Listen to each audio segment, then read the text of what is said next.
আজি আপোনালোকৰ মাজলৈ লৈ আহিছোঁ এটি সুস্বাদু ৰেচিপি। কি বনাই আছোঁ দেখুৱাই আছোঁ। এইফালে মিক্সি জাৰত লৈছোঁ আদা নহৰু ধনিয়া পাত পুদিনা পাত আৰু ৩-৪টামান কেঁচা জলকীয়া দিছোঁ। আপোনালোকে যদি জ্বলা কমকৈ খায় জলকীয়া পৰিমাণটো কমাই দিব। এইখিনি ভালদৰে পেষ্ট কৰি ল'লোঁ। আনফালে কেৰাহীত তেল গৰম হৈ আছিল, তাতে আলুখিনিও ৰঙচুৱা হোৱালৈকে ভাজি লৈছোঁ। আলুখিনি ভজা হৈ গ'ল, উঠাই লৈ ৰখি যোৱা তেলখিনিত দিছোঁ শুকান জলকীয়া কেইটামান। আমি জ্বলা বেছিকৈ খাওঁ, সেইকাৰণে জলকীয়া পৰিমাণটো অকণমান বেছিকৈ দিওঁ। আপোনালোকে যদি কমাই খায় কমাই দিব। এইফালে দিছোঁ ডাঙৰ কাটি লোৱা পিঁয়াজ দুটা, তেজপাত দিছোঁ দেখিলে ৰঙচুৱা হোৱালৈকে ভাজি থাকিম। এইফালে মোৰ এইখিনি পেষ্টখিনিও হৈ গ'ল। আনফালে বাউল এটা লৈছোঁ, তাতে জিৰা গুড়ি ধনিয়া গুড়ি মিক্স মছলা গুড়ি দিছোঁ অলপ, অকণমান দিছোঁ গৰম মছলা গুড়ি আৰু জলকীয়া গুড়ি দিছোঁ অলপ, জোখমতে দিলোঁ হালধি গুড়ি।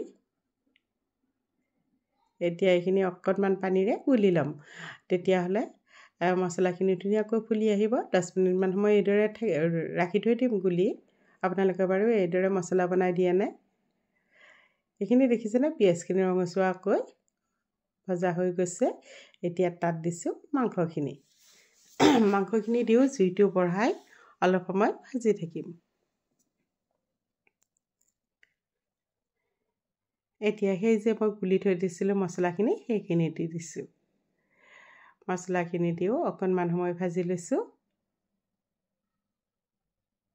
এতিয়া দিছোঁ সোৱাদ অনুযায়ী নিমখ।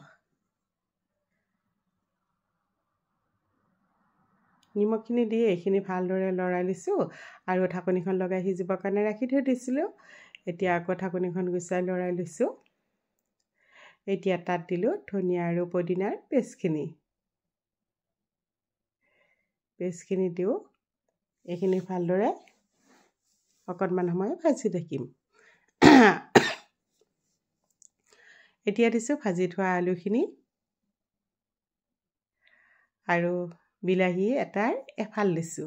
গোটেই বিলাহীটো দিয়া নাই। বিলাহীটো অপশ্যনেল হয়, আপোনালোকে নিদিলেও কোনো কথা নাই। ভালদৰে লৰাই আকৌ ঢাকনিখন মাৰি সিজিবৰ কাৰণে ৰাখি থৈ দিছিলোঁ। এইখিনি দেখিছেনে সিজিয়ে গৈছে প্ৰায়। এইদৰে যদি বনাই খোৱা নাই এবাৰ বনাই খাই চাবচোন বাৰু, আৰু নামটো আপোনালোকেই দিব। ময়ো বিচাৰি পোৱা নাই কি নাম। কেতিয়াবা বনাব বেছি মন নগ'লে এনেকৈ শ্বৰ্টকাট মাৰি থৈ দিওঁ, খাবলৈ কিন্তু খুবেই সোৱাদ হয়। এই আমাৰ মাংসখিনি হৈয়ে গৈছে।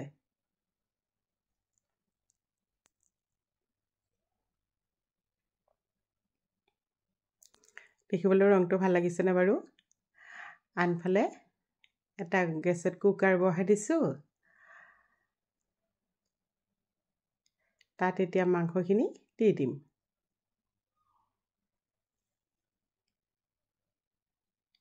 আৰু এয়া মই কেইটামান সিদ্ধ চাউল লৈছোঁ। আপোনালোকে যিকোনো ধৰণৰ চাউলেই দিব পাৰে, জহা চাউল আলুৱা চাউল। মই সিদ্ধ চাউলটো দিছোঁ। সেই চাউলখিনি দি অকণমান সময় ভাজি লৈছোঁ, যাতে ভালদৰে এইখিনি মিহলি হৈ যায়।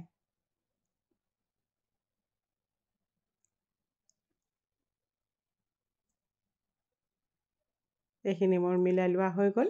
এতিয়া তাত দিছোঁ জোখমতে পানী। পানীটো বহুত বেছি নিদিব, নহ'লে ভাল নালাগিব খাবলৈ। এনেকুৱা জোখত পানী দি মই 2টা চিটি মাৰিব দিছোঁ। এতিয়া নমাই থৈ দিলোঁ। 2টা চিটি মাৰিলেই হৈ যাব। বেছিকৈ মাৰিলেও আকৌ ভাতকেইটা বেছি ঢিলা হৈ যাব, খাবলৈ ভাল নালাগিব। এয়া দেখিছেনে হৈ গ'ল মোৰ এইখিনি। খাবলৈ বহুত টেষ্টি হৈছিল। নামটো আপোনালোকেই থ'ব কি নাম হ'ব এইটোৰ, কিন্তু খাবলৈও বহুত সোৱাদ লগা হৈছিল। ভিডিঅ'টো যদি ভাল পালে লাইক কমেণ্ট শ্বেয়াৰ কৰি দিব। ধন্যবাদ।